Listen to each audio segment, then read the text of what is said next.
ഒരു ദിവസം രാജാവിനെ പോലെ കഴിക്കുന്നത് ബ്രേക്ക്ഫാസ്റ്റ് ആണ്. ബ്രേക്ക്ഫാസ്റ്റ് കൂടി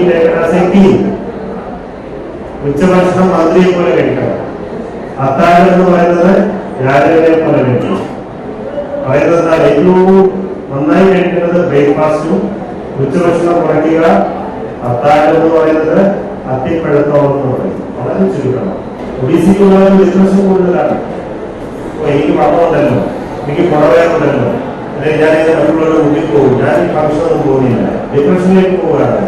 അപ്പോൾ അങ്ങനെ ശാരീരികവും മാനസികവുമായിട്ടുള്ള നിരവധി പ്രശ്നങ്ങൾക്ക് കാരണമാകുന്ന ഏറ്റവും മോഡേൺ ഡിസീസാണ് ഒബീസിറ്റി എന്ന് നമ്മൾ സ്ഥിരീകരിച്ചിരിക്കുക. അതിന് പരിഹാരം എന്താണ്? പലരും ഞങ്ങൾക്ക് ചോദിക്കാറുണ്ട്, ഡോക്ടറെ ഈ വണ്ണം കുറയ്ക്കാനായിട്ടുള്ള ഒരു മരുന്ന് എന്തെങ്കിലും തരാൻ പറ്റുമോ ചോദിക്കാറുണ്ട്.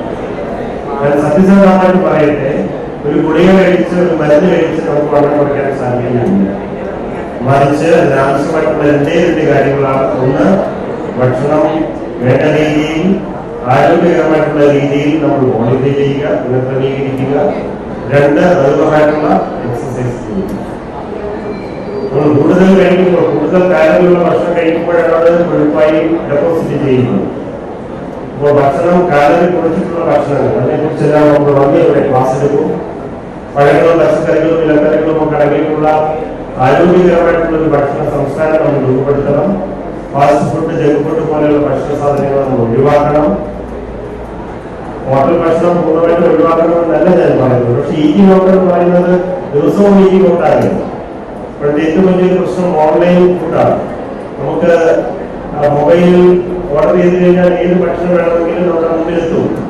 ഓൺലൈൻ ഭക്ഷണം. പക്ഷെ ഇതിനകത്തെല്ലാം അമിതമായിട്ടുള്ള കൊഴുപ്പുണ്ട്, അമിതമായിട്ടുള്ള ഉപ്പടങ്ങിയിട്ടുണ്ട്, അമിതമായിട്ടുള്ള മദ്യം അടങ്ങിയിട്ടുണ്ട്. ഇവിടെ എല്ലാം രുചിയാണ് നോക്കുന്നത്, ക്വാളിറ്റിയാണ് നോക്കുന്നത്. ക്വാളിറ്റി ഫുഡല്ല അത് നോക്കുന്നത്. അപ്പോൾ കഴിയുന്നതിനുള്ള പരമ്പരാഗത ഭക്ഷണ ശീലങ്ങളിലേക്ക് നമ്മൾ മടങ്ങേണ്ടിയിരിക്കുന്നു.